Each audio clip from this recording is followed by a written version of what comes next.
about this love. How you guys doing today? You tuned into About This Love podcast with myself, Dale, and my beautiful wife, Sherelle.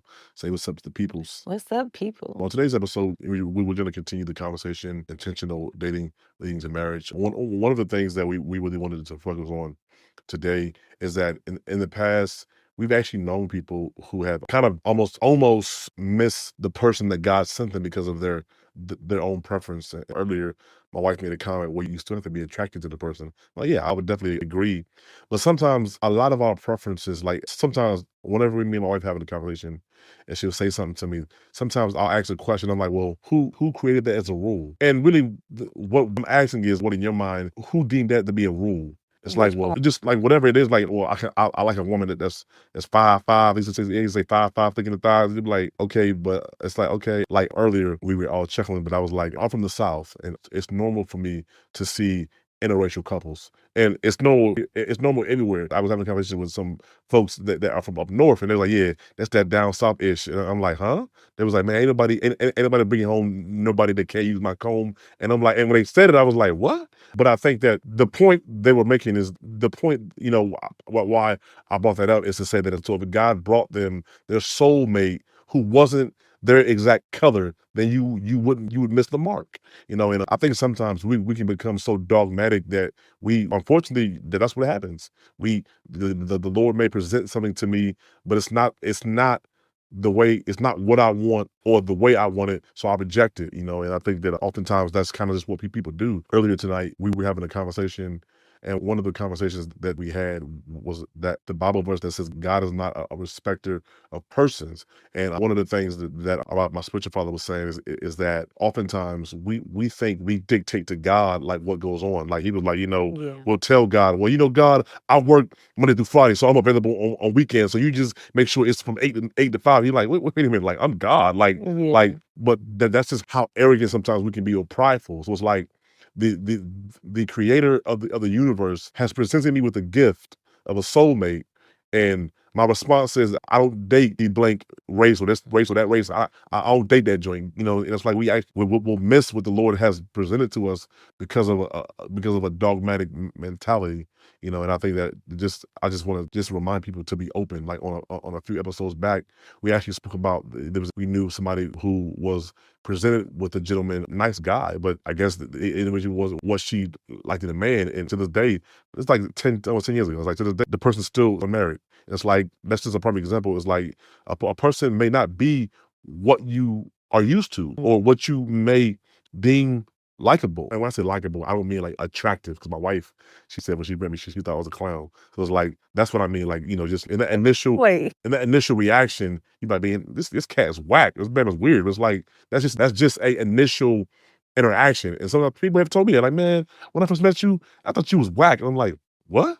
And like, yeah, man, but I was so wrong. I'm glad I get an opportunity to get to know you. I'm like, wait a minute, what? But it's like, that's how we do battles, though. Yeah, I mean, so people have said this about me in different scenarios where for a long time they thought I was shy because I didn't come into the room, hey, how y'all doing? Like, what's up, y'all? Like, I'm here. I was told a lot, like, oh, you must be shy. Like, you must be this, you must be that.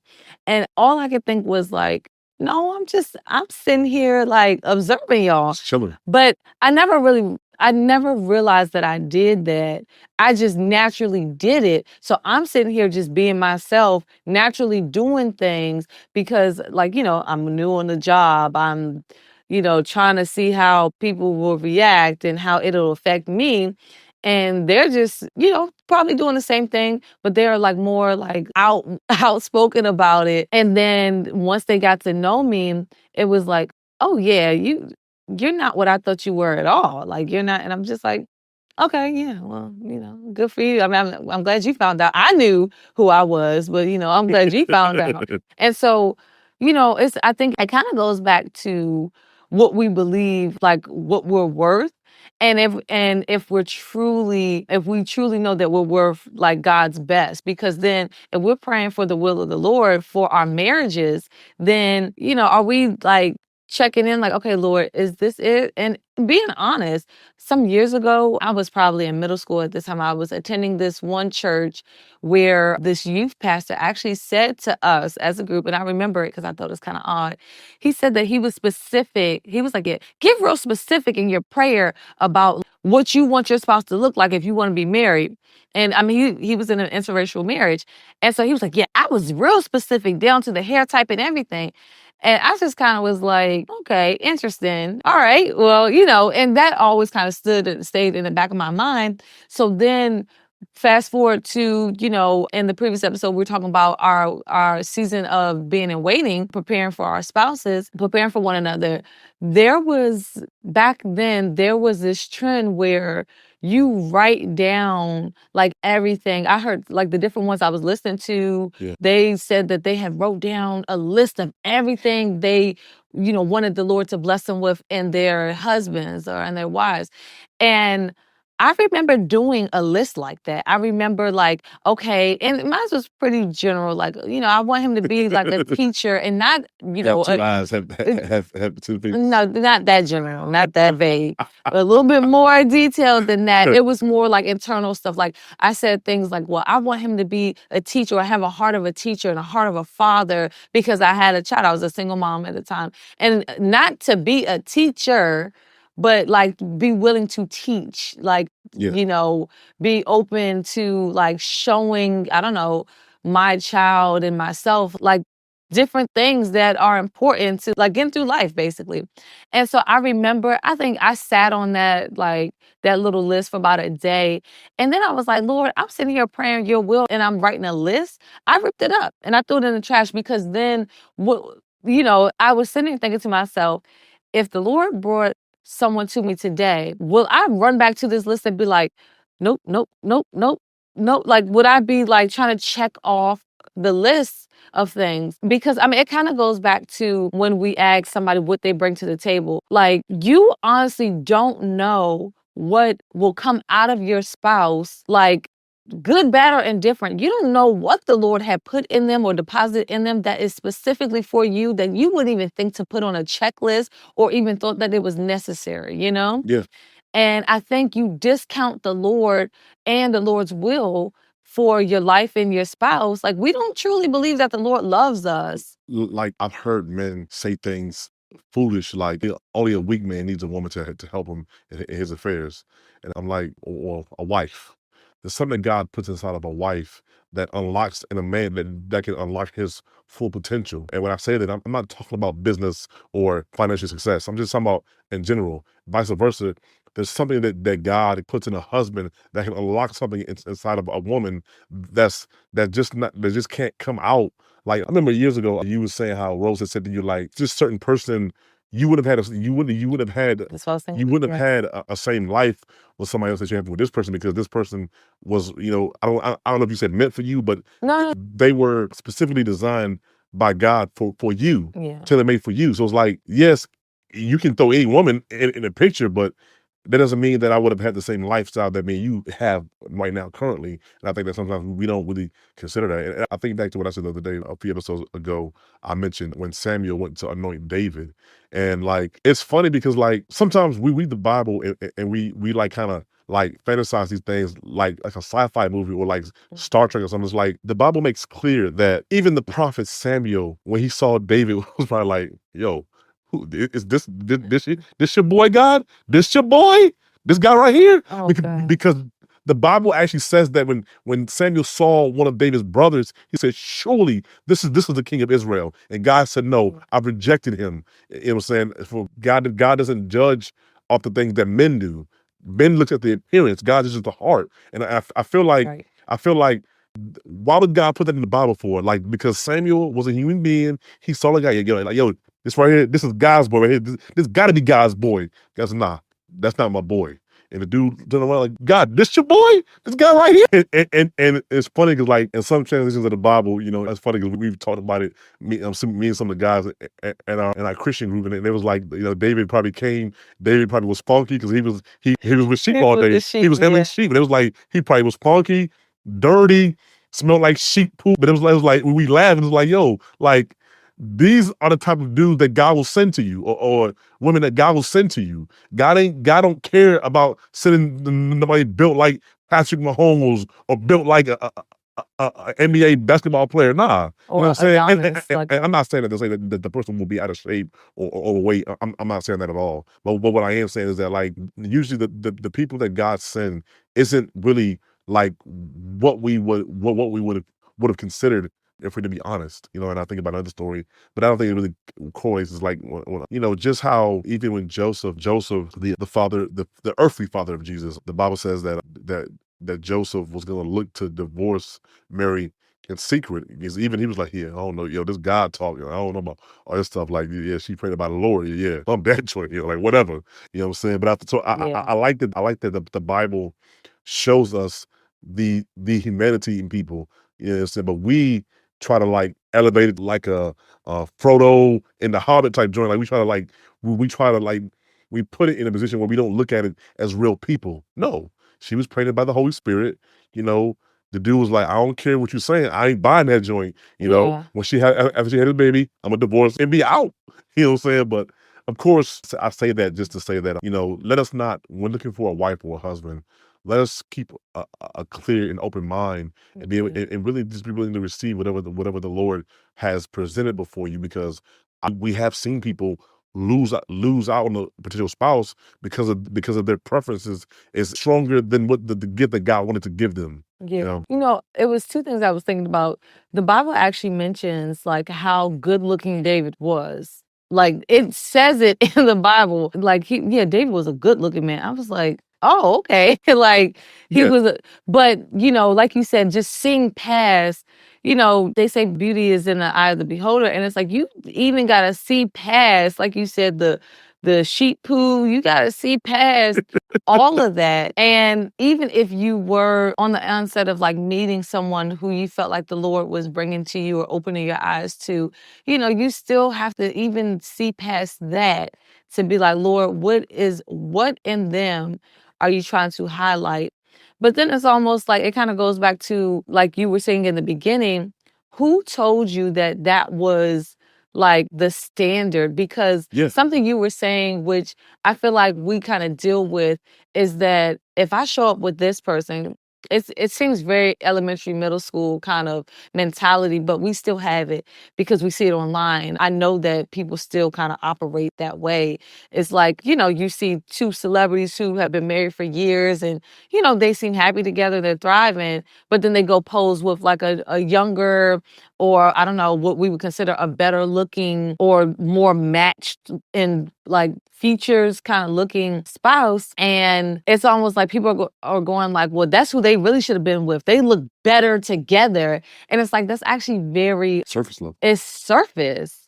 You know, it's very surface. And, you know, it's almost like, who are you to even say that? So I think we do that too as believers. It's like, well, what this person look like? If I bring them back, are my friends going to clown me for being like with this looking person? Like that's not even my, and then you almost justify it as if to be like, yeah, I mean, yeah, you know, yeah, they, you know, that ain't my typical type. That ain't my type. And Yeah. a lot of that, I think, if we're truthful, it comes because I mean, we chuckle like we chuckle or we laugh like whenever somebody would say like, you know, if she can't, if he or she can't use my comb, don't bring him home. Meaning that, you know, if it's a white person or Indian person or Asian person, don't bring him back to the house if they ain't got my color skin. And I chuckle when people say that, but really, what it really speaks to is a person's bias or Mhm. prejudice. And it's like God may not respect that joint. Like God may overlook all that stuff. Like earlier tonight, we were having a conversation about something, and I was saying how I can't remember if I read an article or watched a video, but it was a guy who, and he was older, probably older man, probably 40s, but in his past, when he was earlier and he was a teenager, he had committed sexual assault. But since then, he had done his time, and you know, was a upstanding citizen, and he was, you know, he was a pastor of a church. I don't know if he was a pastor or minister of a church, whatever. I Mhm. forget, but they found out, and it was like an uproar. It was like an uproar. I believe he ended up having to resign. But in my mind, I was like, well, the article or the video made clear that it was like 20, 25 plus years ago. And it's like, Yeah. and but in our prejudice, it's like we would condemn somebody that did something 25 years ago. But it's like, And in my mind, when I read it, I was like, wow, I wonder if that was the Lord that he actually concealed or hid his past because people would judge him. And it's like, what, why somebody being judged about something that they did 25 years ago that they may have done their time, paid their debt in society, and also, live a different life for 20 plus years. But it's like, my point in saying that is that, like, because of our bias, something like that, the Lord would actually have to consider that from us because we're so biased or prejudiced. It's like things like that, which actually would unlikely allow us not to be able to be with somebody like that, even if they were somebody who was everything that we needed and we wanted and needed in a spouse, and the Lord knew that. It Yeah. was like because of our bias, we could potentially conceal that aspect of the person to us, and we feel, oh, you lied to me, you betrayed me. I didn't betray you. I didn't do anything wrong. That happened 20 years ago. Like, but because of what I did in my past, you would judge me, and I'm not that man or woman anymore. And I feel like, that's just another aspect that I feel like sometimes, people are like, oh, you betrayed me. Does that make sense? Yeah, because actually, I was gonna say, I actually had to apologize to a friend I had reconnected with recently. Remember, I was telling you about that, where I still seen her as our like 17, 18-year-old selves. And I'm like, I apologize because I still viewed her through that. Now, whether or not she was still operating in that, I did not know. Yeah. But at the same time, I allowed what I knew about her from being a 17-year-old or 18-year-old around this person, like, really affect how I viewed her before getting to know her again as this adult who had a family, whole husband and family. Like, who are you now? And even if you're the same person, or doing the same thing, it's like, the Lord is who judges the hearts and who judges the matters of our hearts. And it's almost like, we need to see it from the Lord's perspective, the heart of the matter. And we don't get down to that when we are, trying to explain away or be justified in the minutia of, it's like the minutia of the person, if that makes sense. And I just was like, that's what I was thinking about when you were talking. I was like, I myself had to apologize, and not that it was anything as heinous as SA, but with that person. But I just was like, man, I didn't realize I held on to that for years, and we could do that. We can do that. Let's say it was, I don't know, somebody from years ago, like in high school that you had beef with or whatever. But now the Lord's like, this your spouse, but like, hey, this who, I'm bringing them around. So, for you, this is a totally different person. You know what I'm saying? Yeah. And then it's like, well, in high school, they were this and they were that. And it's almost like if you allow that old perception of that person to be, to define them, and it could still define, they could be, that same person. Yeah. But without the Lord, you don't know. You're just actually writing story. You are making perceived assumptions, like you are preconceiving assumptions about them based on what you thought you knew, never really knowing the person. And I don't know if I said it in a previous podcast episode, but that was what, that good friend who like kind of pulled me up in my season of waiting, that's what she did. But she said that her first date went so bad that Ask this guy, what is your problem? yeah, she was like, because she said, oh, it was horrible. And it actually didn't check. That date did not, because it was a blind date. Her friends, knew somebody who was like, oh, yeah, I think it would be great for you. But she didn't see it. She herself did not see it on that date. That first date, like, she wouldn't be married today if she had initial emotional reaction. exactly. And like she was like, yeah, it was horrible. Like, I actually was never going to go out on a date with him again. Yeah. No, And I mean, yeah. it's funny because a couple of years ago, we were actually visiting my hometown, and I saw a guy there. We, my wife, and my family, we were at the beach and with our children, and there was a guy that was like, hey, Dale. And when I looked up, I'm like, hey. And my wife was like, that's your friend? I was like, No, sorry. No, your aunt said, your cousin was like, oh, Dale, that's your friend? And I was like, it is now. Yeah. But what was funny is like I was telling my wife and my cousin, I mean, this dude used to fight all the time in high school. Like we used like fist fight, like bust in the face. Like we used to Oh, fight that all the time at school. So like when I seen the dude, I was like, yo, don't tell me dude wants some smoke, yo. Like, cause in my mind, I didn't know. Like the dude's like, yo, I'm coming to talk to you. I was like, yo, this dude wants some smoke, yo. Like after 15, 20 years, like, yo, are you serious? yeah. But when the dude came up to me, he gave me a hug. Like, oh, I didn't know how to respond because my initial reaction was like, yo, I'm about to have to beat the dude up in front of wife and kids. You know what I'm saying? You was But thinking that there? I don't. If if you fought with somebody all throughout your high school tenure and you meet them like 20 years later, like you don't know if they got smoked. Like I don't know who got the best, who got the best, or who last time we fought. So I don't know. Oh, and you I don't don't know if know. he was Yeah, still kinda, like, yeah. I reliving don't know where his that. mind was at. But Yeah. my point is that like it turned out to be like a very happy occasion, and I just felt like, man, we was kids, we was stupid kids, man. Anyway, well, anybody think about that? You know, what I'm saying like, yeah, I mean, yeah, you're right. Like you really, yeah, we were stupid kids. But it's like Mhm. in my mind, if dude would have went up threw a couple punches, like you know, what I'm saying, it'd be like, yo, What's up, ma'am? yeah, what you Like, doing, bro? what you want for real? Yeah, and so I say that to say that sometimes again, just be mindful not to allow whatever preconceived thoughts about an individual or preconceived biases that you have prevent you from being with the person. And, you know, I know that oftentimes we do that. We're just human beings. We do that. We live in a culture where, let's just be honest, we don't check in with the Lord. We Yeah. we throw this Jesus, I'm a believer stuff out, but it's like you the only thing you really believe in is you. You're not checking for the Lord. Yeah. You're not asking the Lord. You're not moving in a way where God has led you to point A to point B. For some of us, not for everybody, but for some of us, you Mm. know. And I feel like if more of us actually allow the Lord to lead our lives, and you know, a lot of us would be further along than what we are, including myself. You know, I'm not judging nobody from that aspect. I'm just saying, like, you know, come to a point in your life, especially when it comes to dating, because the person that you choose to marry will be is one of the most important parts next to the faith that you choose, which is, you know, Christianity.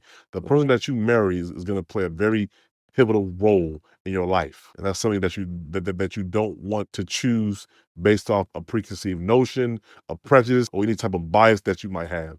You know, and I just kind of wanted to kind of just say that this episode. Yeah, I just wanted something that was really on my heart because again, like I said, we personally know people that have done that. You Yeah. know, and it's unfortunate because you look back, you're like, man, 15, 12 years ago, you could have been married for like 12, 13 years now, but you allowed your prejudice or what somebody wasn't your preference to dictate to you. And now, you know, 10, 15 years later, you're still unmarried. You know what I'm saying? It's unfortunate. You know, but the part about that though is, I mean, they just miss out, you know? And honestly, unless their heart was open, they might not have been happy in that with them. I disagree. No, I unless you In my mind, in my spirit, that's what people will say to justify. That's what somebody will say to no, justify it. yes, they would say to justify it, but then, you know, I think it's almost like had their heart not been in it in the beginning, like somebody's trying to match them together, and it's like, oh, well, because I trust them, I'ma just get with. I'm not talking about that. Yeah, that's true. But there's an aspect of it that has to be organic. But yeah, that's true. Yeah, no, I think, but yeah, that's all I was saying was just that Yeah, I believe that the person, if their heart never really shifted, and it's like, all right, but the looks, all right, but the that, you know, I think that that would have just been, you know, it would end very sour, you know? yeah, because I think we're coming up on a time in the earth where for decades, you know, we've heard men say, I don't need a woman, I don't trust women. For decades, we've heard that. And I was saying to my wife, this is a point in the earth where people are actually about to see the results of that. Like the Bible says that we sow the wind and we reap the whirlwind. You know, over the years, like really, I don't want to talk about that. I just want to just give you food for thought before we close out on today's episode. Okay. Over the years, about 30, 35 years ago, fathers begin to be removed from the homes. Say what you want to. It's a fact. Just look at the results of that. Go do your research. Look at the results of that. Now we're entering into a time in the earth where people have said, "Well, I don't need no woman. I don't need no man. I don't trust no women. I don't trust no man." Now again, we're at the time where we and I say we like the earth, not just the believers, but the earth. We are about to reap the results of that. And we had that conversation earlier today. We were driving down, like we were like, yeah, like we are in a time in the earth where we are about to reap the results of that. and there will be lots of men and women who wish that they had a man or a woman. They're gonna come to a point where they wish they had one, because the times that we're coming in are gonna be dark, and you will need somebody beside you or with you who loves you to keep you sustained, That compares. with the Lord, to keep you sustained. I mean, I feel like COVID was just a small taste of that. COVID was a small taste of that, and what's interesting is humankind, we're humans, we're a lot like Pharaoh. When the different plagues came upon Pharaoh, each plague was designed really for Pharaoh to wave the white flag, to To give up. soften his heart. But he doubled down. So another plague would come. There's an opportunity to wave the white flag, but he would double down. I feel like, and the end result of that, unfortunately, was, the result was that he lost all the firstborn in Egypt, were unalive, and because of the result of him unwilling to wave the white flag to what God was doing, what God was designed to do in his life. And I feel like we're at a point of time in the earth where that's what's going to happen now. You're going to see a lot of people reap the consequences, or reap the, I don't want to say benefits, because like, but reap all that crap they was talking about. They're gonna reap it. You know what I'm saying? They're gonna reap it, and it's going to be very very unfortunate. You know. I think that was really good. I mean, I'm like in deep thought, the wheels are turning in my head because I'm just like, oh my gosh, like it's so many ways to go with this conversation. Yeah. But I really want to say thank you for tuning in. If you started on part one, thank you. And if you're here now, thank you. I hope that these conversations have been a blessing, because the Lord really is putting this together for, you as the viewer. I mean, us as well, because we get to relive some of our early moments together, and not only with one another, but those like sacred moments with the Lord that we've had. And so if this conversation has blessed you in any way, definitely, like, I don't know, leave a thumbs up if you're watching online, share the podcast episode with somebody who you think it will be a blessing to as well. And thank you for tuning in. And so until next time, peace. Peace.